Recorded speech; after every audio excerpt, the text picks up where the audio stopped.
Good morning students. நம்ம இப்போ 6ஆம் வகுப்பு 2ஆம் பருவம் அழகு 4 காற்று படம் பார்த்துட்டு இருக்கோம். காற்று நம்ம ஃபுல்லாகவே முடிச்சாச்சு. இந்த படம் ஆக்சுவலாக டோட்டலாகவே முடிச்சாச்சு. முடிச்சுட்டு உங்களுக்கு இதில் இருக்கக்கூடிய அந்த மதிப்பீடு இருக்குல்ல, மதிப்பீடை வந்து ஃபர்ஸ்ட் பார்ட்டில் போட்டிருந்தேன். அது ஆல்மோஸ்ட் 90% வந்து நீங்கள் எல்லாருமே பார்த்துட்டீங்க. பார்த்துட்டு அதை நீங்கள் உங்கள் நோட்டில் போட்டு ஆன்சர் பண்ணிட்டீங்க. அது ரொம்ப சந்தோஷமாக இருந்துச்சு. ஸோ நம்ம ஏற்கனவே பார்ட் 1ல் சொன்ன மாதிரி 2 மார்க் இப்போ போட போகிறோம். சரிங்களா? 2 மார்க்ல பாத்தீங்கன்னா ஃபர்ஸ்ட் ரோமன் லெட்டர் 7ல இருக்கு பாத்தீங்களா, கொடுக்கப்பட்டுள்ள படத்தை கூர்ந்து கவனித்து கேள்விகளுக்கு பதிலளிக்கும். ஒரு படம் என்ன கொடுத்திருக்காங்க, ஒரு மீன் தொட்டி கொடுத்திருக்காங்க. அவ்வளவுதான், மீன் தொட்டி, மீன்லாம் நீந்திக்கிட்டு இருக்கு. ஒரு தாவரங்கள் அங்கங்க கொஞ்சம் தாவரங்கள், இந்த பச்சை தாவரங்கள் வச்சிருக்காங்க, உள்ளுக்குள்ள வச்சிருக்காங்க. இந்த மீன் தொட்டியில வச்சுட்டேன் இந்த கேள்வி என்ன அப்படின்னா, மீன் காட்சியகத்தில் தொட்டியில் உள்ள தாவரங்களை நீக்கினால் என்னவாகும்? ஒரு மீன் காட்சியகம் இருக்குல்ல, அந்த மீன் காட்சியகத்துல இந்த தொட்டில கூடிய தாவரங்களை நீக்கினா என்னவாகும்? ஃபர்ஸ்ட் கேள்வி. ரெண்டாவது கேள்வி, மீன் காட்சியகத்தில் உள்ள மீன்களை நாம் நீக்கிய பின் மீனெல்லாம் எடுத்துட்ட பிறகு தாவரங்களுடன் அதனை ஒரு இருண்ட அறையினில் வைத்தால் என்னவாகும்? தாவரங்களை அதனோட இருண்ட அறையில் வைத்தால் என்னவாகும் அப்படின்னு இந்த 2 கேள்வி கேட்டிருக்காங்க. இதை வந்து நம்ம இப்ப பார்ப்போம்.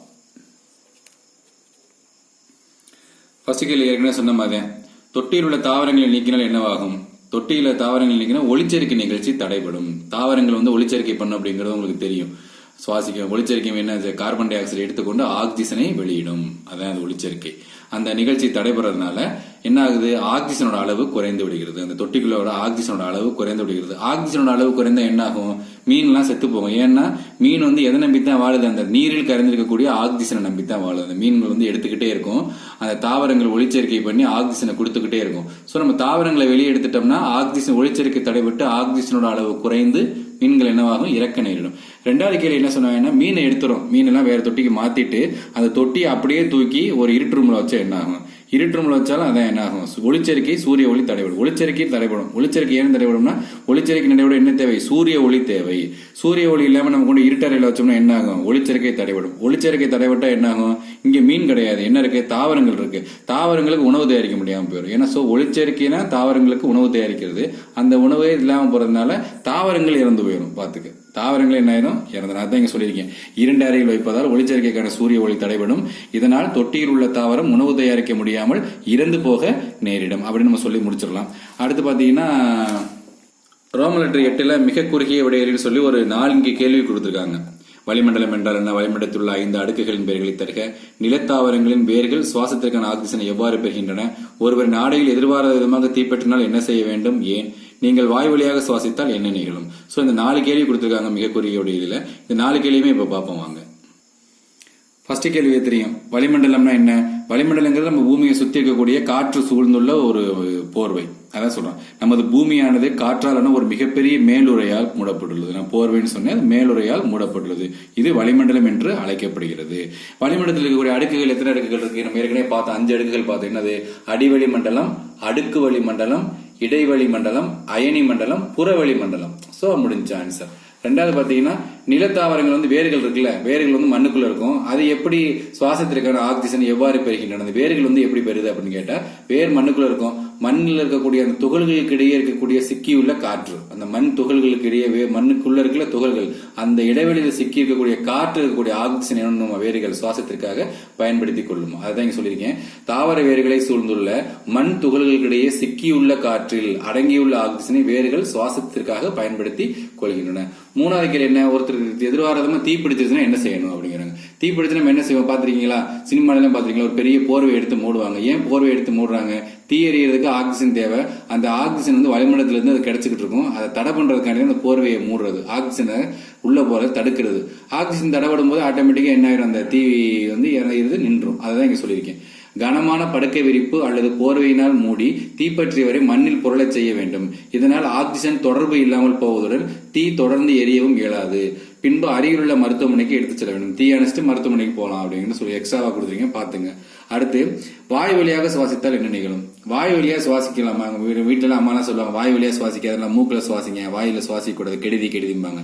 ஏன் சொல்றாங்க அப்படின்னா, நம்ம மூக்குல வந்து ரோமங்கள் இருக்கு பாத்தீங்களா, இந்த ரோமங்கள் வந்து என்ன பண்ணும், அந்த காற்றுல இருக்கக்கூடிய தூசி துகள்களுக்கு பூரா வடிகட்டிடும், ஃபில்டர் மாதிரி வடிகட்டி தூசு இல்லாத காற்றை நம்ம நுரையீரலுக்கு அனுப்போம். ஆனா நம்ம வாயில அந்த மாதிரி எந்த அமைப்பும் கிடையாது. நம்ம வாயை ஆவணம் வச்சுட்டு சுவாசிச்சோம்னு வச்சுக்க, காட்டில் இருக்கக்கூடிய தூசி துகள்கள் நுரையீரலுக்கு போய் நமக்கு நுரையீரல் சம்பந்தமான பல நோய்கள் வந்து ஏற்படும். அதான் இங்க சொல்லியிருக்கேன்.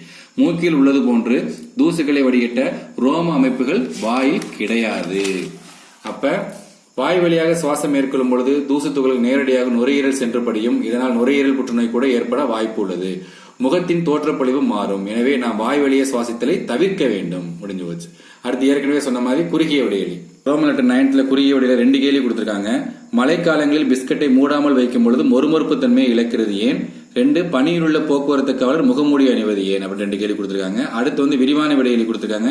நான் ஏற்கனவே சொல்லியிருக்கேன், விரிவான விடையெளி நம்ம அந்த பாடத்தை நம்ம வீடியோஸ் எல்லாம் பார்த்துட்டு நீங்க சொந்தமா தான் எழுதலாம். விரிவான விடையெல்லாம் யாரும் சொல்லிக்கிட்டு இருக்க கூடாது. நீங்களா அந்த பாடத்தை அழகா தொகுத்து நீட்டா என்ன பண்ணிடணும், எழுதிடலாம். பாடத்தை புரிஞ்சு எழுது. முன்னாடி எவ்வளவு தூரம் முடியுமோ அந்த தூரத்துக்கு எழுது. இப்ப குறுகிய விடையெளி பார்ப்போம். என்ன சொன்னோம், பிஸ்கட் மூடாமல் வைக்கும் போது மொறுமொறுப்பு தன்மை ஏன் இழக்குதுன்னா காத்துல ஈரப்பதம் இருக்கு. சோ அந்த காத்துல இருக்கக்கூடிய ஈரப்பதம் என்ன ஆகும், அந்த பிஸ்கட்டோட மொறுமொறுப்பு தன்மையை இழக்க செய்யும். அதான் இங்க சொல்லியிருப்பேன், காற்றில் ஈரப்பதம் கலந்துள்ளது நம்ம அனைவருக்கும் தெரியும். இந்த ஈரப்பதமானது பிஸ்கட்டின் மொறுமொறுப்பு தன்மையை இழக்க செய்கிறது. ரொம்ப சிம்பிள். அடுத்து டிராபிக் போலீஸ்லாம் ஏன் மாஸ்க் போட்டிருக்காங்க? ஏன்னா அவங்க உள்ளதே காற்றுல தூசு துகள் இருக்குன்னு சொல்லியிருக்கோம். மேற்கொண்டு அவங்க லாரி, பெட்ரோல், டீசல், அதுல இருந்து வெளிவரக்கூடிய அந்த கார்பன் துகள்கள் அது எல்லாமே அந்த மாசுக்கள் நிறைய வரும். அதை அவங்க சுவாசிச்சாங்கன்னா என்ன ஆகும், ரொம்ப கஷ்டப்படுவாங்க. ஸோ அதனால அவங்க என்ன பண்ணிக்கிறாங்க, அந்த இன்னும் பார்த்தீங்கன்னா அவங்க கிளவுஸ் எல்லாம் போட்டிருப்பாங்க. பார்த்துருக்கீங்களா? கிளவுஸ் எல்லாமே மாஸ்க் எல்லாம் பக்காவா போட்டிருப்பாங்க. அதான் இங்க வாகனங்களில் இருந்து வெளிவரும் புகையில் நுட்ப கார்பன் துகள்கள் அடங்கி இருக்கும். நுட்ப கார்பன் துகள்கள். மேலும் காற்றில் தூசுகள் மற்றும் நச்சுவாயுக்கள் மிதந்து வரும். இதனை சுவாசிப்பதனால் போக்குவரத்து காவலருக்கு நுரையீரல் சம்பந்தமான நோய்கள் ஏற்பட வாய்ப்புள்ளது. எனவே பணியில் உள்ள போக்குவரத்து காவலர் முகமூடி அணிந்து தன்னை பாதுகாத்துக் கொள்கிறார். சோ நுரையீரல் சம்பந்தமான நோய் ஏன் வருதுன்னு சொல்றோம். நம்ம சுவாசிக்கிறதுக்கு மெயின் காரணமே நுரையீரல் தான். நுரையீரல் தான் சுவாசித்தலுக்கு மெயினான இது. சோ அதனால அந்த சம்பந்தமான நோய்கள் ஏற்படும். அடுத்து லாஸ்டா உள்ளது உயர் சிந்தனை திறன் வினாக்கள். இந்த உயர் சிந்தனை திறன் வினாக்கள் என்ன கொடுத்திருந்தாங்க அப்படின்னா, தீயணைப்பு ஒரே ஒரு கேள்வி அந்த பாடத்தில் கொடுத்திருக்காங்க. தீயணைப்பாளையில் இருந்து தீ அணைப்பதற்கு ஏன் கார்பன் டை ஆக்சைடு வெளியிடப்படுகிறதுன்னா உங்களால் யூகிக்க முடிகிறதா? நீங்க உங்க ஸ்கூல்ல எல்லாம் பெரும்பாலும் எல்லா ஸ்கூல்லயும் இருக்கும். நம்ம ஸ்கூல்லயே 2-3 வச்சிருக்கோம் அந்த தீயணைப்பா. உள்ளுக்குள்ள பாத்தீங்கன்னா மாத்தோம்ல வருஷத்துக்கு ஒரு பவுடர் மாதிரி இருக்கும் தெரியுமா, வெளியில கொட்டிட்டு மாத்தோம் தெரியுமா, திண்ம கார்பன் டை ஆக்சைடு. அதான் பவுடர். அந்த பவுடர் வெளியில வரும்போது பிரஷர் ஆகி வரும், சரியா, கேஸா மாதிரி வரும். அதுதான் சொல்லியிருக்காங்க. கார்பன் டை ஆக்சைடு வாயு எரிதலுக்கு துணை போகாத வாயு. ஏற்கனவே சொல்லியிருக்கேன், கார்பன் டை ஆக்சைடு எரிதலுக்கு துணை புரியாது, அதை எரிதல் அணைக்கும். சோ தீயணைப்பான்களில் தீ அணைப்பதற்கு எது பயன்படுத்தப்படுகிறது? கார்பன் டை ஆக்சைடு வாயு வெளியிடப்படுகிறது. அந்த திண்ம கார்பன் டை ஆக்சைடு பிரஷர்ல வரும்பொழுது புகை மாதிரி நம்மளுக்கு அந்த தீயை என்ன பண்ணிடும், அணைச்சிடும். சோ நம்ம இந்த பாடத்துல என்னாச்சு, 1 மார்க் பார்த்தாச்சு, 2 மார்க் பார்த்தாச்சு. நீங்க வழக்கம் போல நான் அதுல போட்டோஸ் போட்டுறேன். நீங்க என்ன நோட்ல உங்க நோட்ல எழுதி எனக்கு வழக்கம் போல ஹோம்ஒர்க் போட்டுருங்க.